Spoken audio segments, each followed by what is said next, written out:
Welcome back to the deep dive. We are doing something a little different today because the research stack you sent over is, honestly, it's kind of unbelievable. Yeah, it really is. It's a completely wild rabbit hole. It is, because we're looking at a metal that, it feels like it should be the main character of the global economy, like the absolute king of the hill. Yeah. But somehow throughout history, it always ends up being this weird And sidekick. it's the perpetual underdog story. I Yeah. mean, it is just fascinating when you actually look at the history of it. Exactly. We are talking about platinum today, Well, which is just a heavy hitter of a material. I mean, it's significantly rarer than gold, it's denser than lead, and it's absolutely crucial for everything from green energy to, just keeping your car legal on the road. right. And this is what really jumped out at me from the reading you brought. Human beings have been incredibly confused about what to actually do with this stuff for centuries. Oh, completely. That's like the misunderstood genius of the periodic table. When you look at the research, you see this pattern over and over again. Absolute value just being completely invisible to the people who are actually holding it. Yeah. We have stories here where platinum is literally being thrown into rivers as trash, just garbage, and then turned into a failed currency that destroys a treasury.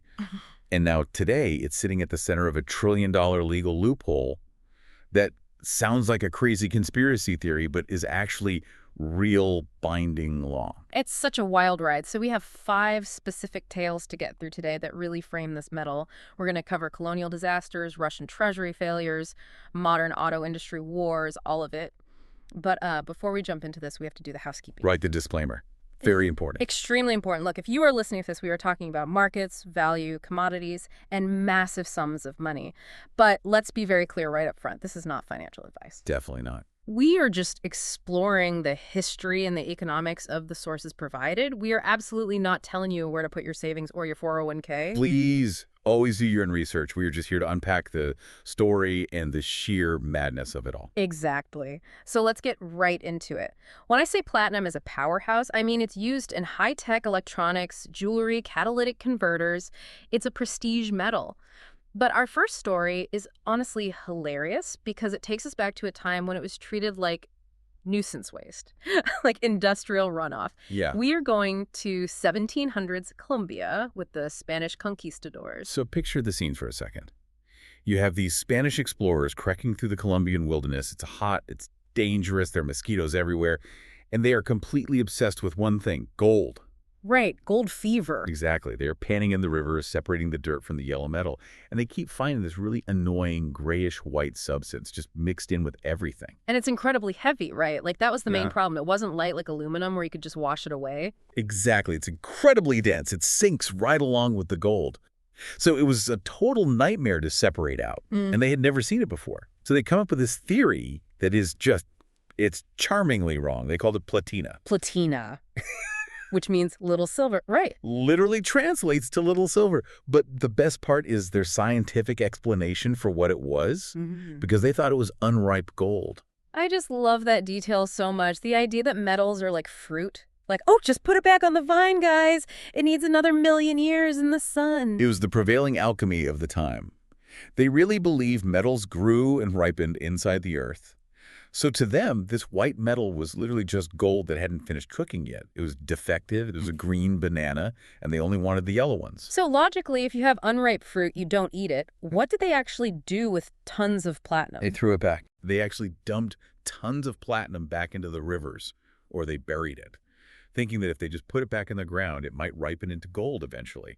I mean, can you imagine? You are holding a literal fortune, something significantly rarer than the gold you're looking for, and you just chuck it in the water. That is physically painful to think about today. They were literally throwing away a fortune.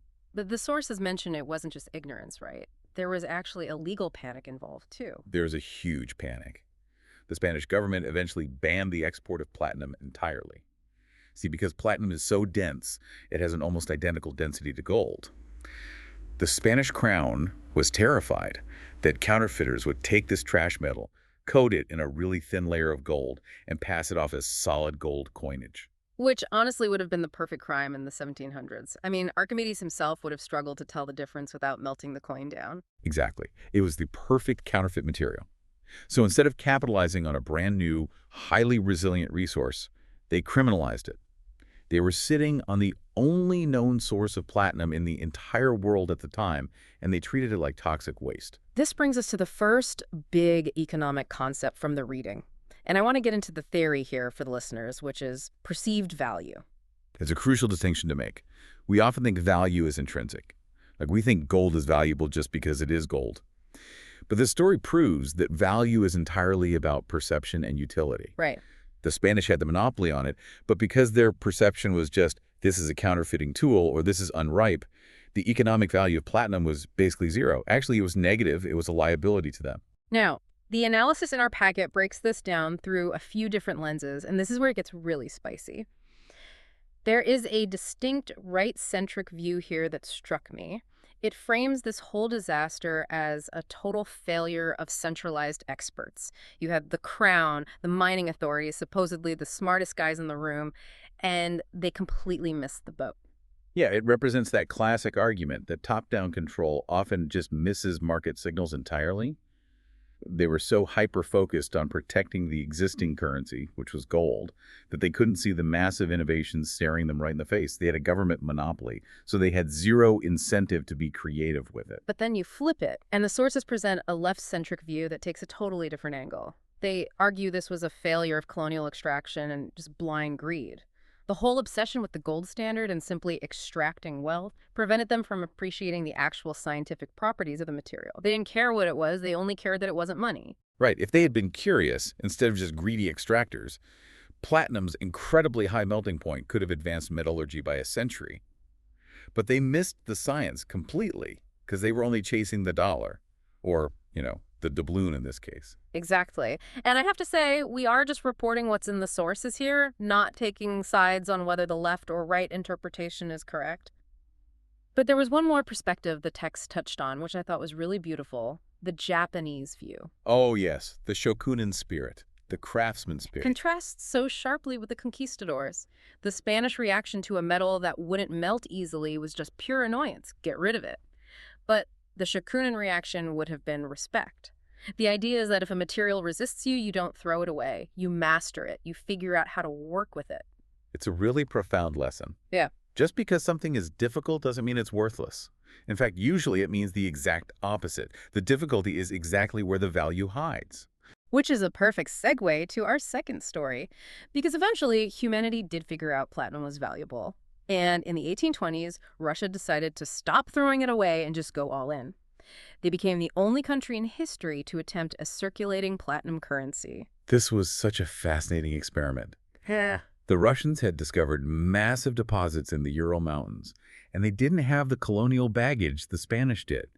They looked at this huge pile of rare, heavy, shiny metal and basically said, this looks like money, let's make it money. And they did. They minted the platinum rubles. I saw the photos of these in the dossier, and they are distinct.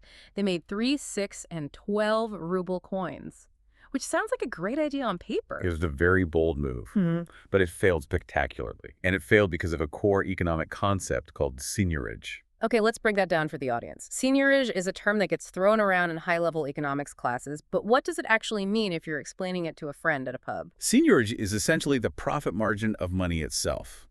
It's the difference between the face value of the coin, what it says it's worth, like 12 rubles, and the actual cost to physically produce that coin. Okay. For a currency to be sustainable for a government, it needs to cost less to make than it is worth.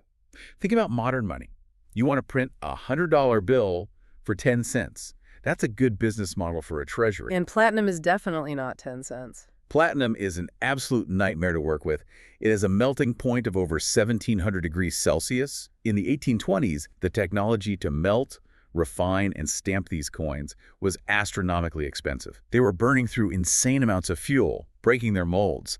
The production cost was just eating up the entire value of the coin. But it wasn't just the production cost that killed it, right? The sources mention a fatal flaw in using a raw industrial commodity as your circulating currency. The volatility, that was the death blow. A coin's face value is fixed by the government. It's stamped 12 rubles. That number does not change. But platinum is a raw material. Its price fluctuates every day on the global market based on supply and demand. I see exactly where this is going. Right. As soon as the rest of the world started discovering industrial and scientific uses for platinum, the price of the raw metal shot up. Suddenly, the actual platinum physical metal inside the coin was worth more than 12 rubles. So the regular people weren't stupid. They did the math. Exactly. People just stopped spending them. Yeah. If you have a coin that buys 12 rubles worth of bread at the market, but you can melt it down in your backyard and sell the raw metal to a scientist for 15 rubles, you melt it down. Or you just hoard it under your mattress. The money literally disappeared from circulation overnight. It's a classic treasury failure. The Russian government took a massive loss and had to recall all of them. It really shows that just because something is rare and valuable doesn't mean it makes for good cash. Money actually needs to be boring. Platinum is just way too exciting. That is a great way to put it. You really don't want your currency to be more interesting or valuable than the actual things you're buying with it.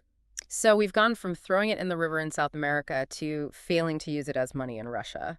Let's jump to the modern era for our third story. Because this is where platinum stops being just a shiny curiosity and becomes this massive industrial workhorse. We are talking about the auto industry. Yes. The catalytic converter.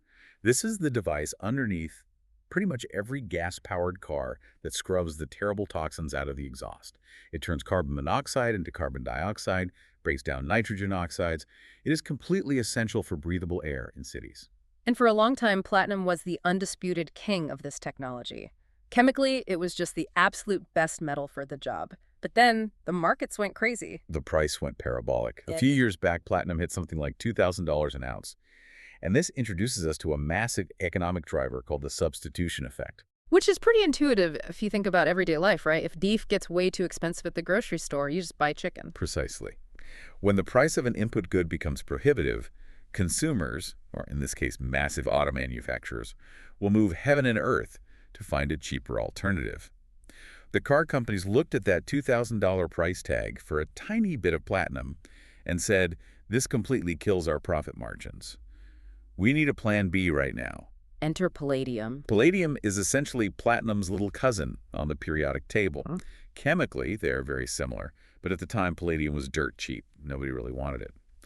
But the catch was, it wasn't just a simple one-to-one swap. The engineers had to spend billions of dollars in research and development to redesign the actual engines and the converters to make palladium work efficiently. But the price gap between the two metals was so huge, it was worth spending those billions. It was. They retooled the entire global auto industry. But here's the profound irony of it all, and this is why commodity markets are so crazy. Once every single car manufacturer on Earth switched to palladium, what do you think happened to the demand? It just skyrocketed. And so did the price. Hmm. Palladium became more expensive than platinum. It's this constant, brutal seesaw war between the two metals. And now you're actually seeing talk of automakers spending money to switch back to platinum because palladium's just too pricey. It really highlights the insane tension between engineering and finance. The sources point out two very different ways of interpreting this whole flip-flop dynamic. Yes, the left-centric view in the analysis is quite critical of this whole process. They look at this and say, wait a minute, these metals are essential for environmental protection. We literally cannot breathe clean air in major cities without them. Why are we letting volatile commodity traders treat these crucial resources like poker chips in a casino? The argument there is that strategic environmental resources shouldn't be subject to wild market swings and Wall Street speculation. And it's a very valid point. I mean, if the price spikes, pollution control gets more expensive for everybody. But again, just reporting the source here, what is the counter argument? The right-centric view says, look, this is the free market functioning perfectly. High prices drove necessary innovation. If platinum had stayed cheap forever, we never would have bothered to figure out how to use palladium at all. We would be completely dependent on just one single metal. The intense financial pressure is exactly what forced the engineers to get smarter and diversify our technological options. Innovation through desperation. Exactly. They say necessity is the mother of invention, but high prices are the father. That's a great line. All right, moving on to story number 4. And I have to admit, this one actually blew my mind. We've talked a lot about where platinum goes into coins, into cars, into jewelry, but we really haven't talked enough about where it actually comes from. And this might be the scariest part of this entire deep dive. The Mariinsky Reef? I know it sounds like a beautiful coral reef you'd go scuba diving in, but it definitely isn't. No, not at all. It is a geological formation. Back in the 1920s, a geologist named Hans Mariinsky discovered this deposit in South Africa. And the physical description in the sources is fascinating. It's described like a layer of cake, a very thin, incredibly consistent seam of platinum-rich rock that just stretches underground for hundreds of miles. And the statistic here is just the absolute showstopper of the episode. Something like 90% of the world's known platinum reserves are sitting in this one specific region. Right. And that brings us to the concept of a natural monopoly. Now, usually when we talk about monopolies, we mean a ruthless company like Standard Oil buying up all the competition. But this is nature itself creating the monopoly. The literal geology of the planet put almost all the platinum eggs in one single basket. So if you are a massive tech company in Silicon Valley or a huge car maker in Detroit or Germany, you are entirely dependent on what happens in this one very specific area of South Africa. That is the massive geopolitical risk. Think about the global supply chain for a second. We just said platinum is essential for clean cars. It's also absolutely crucial for the future of hydrogen fuel cells. It's used in medical devices like pacemakers. All of that future technology relies entirely on the political and economic stability of one country. So if there is a massive labor strike in the mines in the Bushveld complex, Or if the power grid in South Africa becomes unstable, which, by the way, has happened recently, then the entire global tech industry just hiccups. The price of your wedding ring, the cost of your car, the whole green energy transition is all directly tied to the stability of that one single geological reef. it really challenges that whole idea of the global economy. We like to think of technology as being cloud-based and decentralized and everywhere all at once, but the physical hardware is often literally dug out of a very specific hole in the ground. We are hanging by a thread made of platinum, and that thread goes straight down to the Merensky Reef. That is a very sobering thought. We are incredibly vulnerable. All right, let's move to our final story. Story number 5. This one feels like a movie plot or maybe an old episode of The Simpsons, but it is real-life legal theory being debated in Washington. It involves the U.S. debt ceiling and a coin worth $1 trillion. I absolutely love this one. It comes up in the news every few years when the U.S. government hits the debt limit and Congress acts like they might actually default on the national debt. So the idea was proposed by some legal scholars that the Treasury could just mint a single coin, stamp $1 trillion on the front of it, walk it over to the Federal Reserve, deposit it, and boom, debt problem solved. We have cash. But the cat, and the reason we are talking about it today, is that this theoretical coin had to be made of platinum. Why? Yep. Why couldn't they just use gold or copper or plastic? This is where we get into the ultimate legal loophole. See, U.S. law is incredibly specific about money. There are strict statutory limits on how much paper money can be printed, specifically to prevent runaway inflation. There are also very strict laws about gold and silver coinage. Congress actively sets the denominations for those. You literally cannot just mint $1 million gold coin. The law explicitly says a gold coin is $50, or whatever the statute says. But platinum was just completely overlooked. Completely. When the legislation regarding platinum commemorative coins was originally written, it was just intended for silly collector's items, stuff you buy on late-night TV. But the wording the lawyers used was incredibly loose. It literally allows the Treasury Secretary to mint platinum coins of any denomination and any quantity. Any denomination. That is an incredibly dangerous phrase to just leave in a legal document. Right. Strictly speaking, the law does not say you can't engrave a 1 with 12 zeros on the face of a platinum coin. It is technically legally sound. That is incredible. It's the ultimate cheat code. But obviously, there are huge economic consequences to a government just conjuring $1 trillion out of thin air, Massive consequences. And this introduces the economic concept of debasement. which is what is exactly. Break that down for us. Debasement is when a government lowers the quality or the fundamental trust in a currency by backing it with a legal trick rather than actual economic value. If you mint $1 trillion coin, you aren't actually creating $1 trillion of real value. You aren't creating goods or services or collecting taxes. You are just creating $1 trillion of accounting fiction. It's just magic money. It is magic money. Mm-hmm. And while it has never actually been done, the sheer fact that it can be done fundamentally changes how we view the currency. If they did it, it would likely cause massive inflation and, more importantly, it would completely destroy the world's trust in the U.S. dollar. Because if the government can just print a magic coin to pay its credit card bill, why should anyone ever lend them money again? But the real significance here for our platinum story is that even the highest levels of government inadvertently view platinum as the emergency metal. It's the wild card. Exactly. Gold is money, silver is money, but platinum. Platinum is the magic wand that you wave when the normal laws of economics don't work anymore. So we have covered 5 truly incredible stories today. The Spanish throwing it away like trash, the Russian currency disaster, the auto industry substitution war, the geological natural monopoly in South Africa, and the $1 trillion legal loophole. It is quite a resume for one single element on the periodic table. It really is. So let's try to synthesize all of this. If our listeners at a dinner party tonight are talking to their friends at the pub and they want to drop some serious knowledge, what are the high-level lessons here? What are the takeaways for policymakers or investors from these 5 tales? I think we can boil it down to 5 core pub talk lessons. Hit me. Let's do it. First, intrinsic versus perceived value. The lesson from the Spanish conquistadors is simple. Just because you personally don't understand what something is, doesn't mean it isn't an absolute fortune. Don't be the guy throwing unripe gold back into the river. Value is entirely about knowledge. Love that. Lesson 2. Seigniorage. The lesson from the Russians. Money has to be boring. If the physical money itself is harder and more expensive to make than the value it actually represents, the whole system collapses. Efficiency matters in currency. Perfect. Lesson 3. The substitution effect. The lesson from the auto industry is that nothing is indispensable. You could be the absolute best, most efficient metal in the world, but if you get too expensive, the free market will happily spend billions of dollars to permanently replace you. Platinum learned that the hard way with palladium. And lesson 4. Natural monopoly. The lesson from the Marinsky Reef. Our entire high-tech future is incredibly fragile because it depends on specific geography. We talk endlessly about diversification in our stock portfolios, but we have almost zero diversification in our periodic table supply chain. That's a great point. And finally, the $1 trillion coin.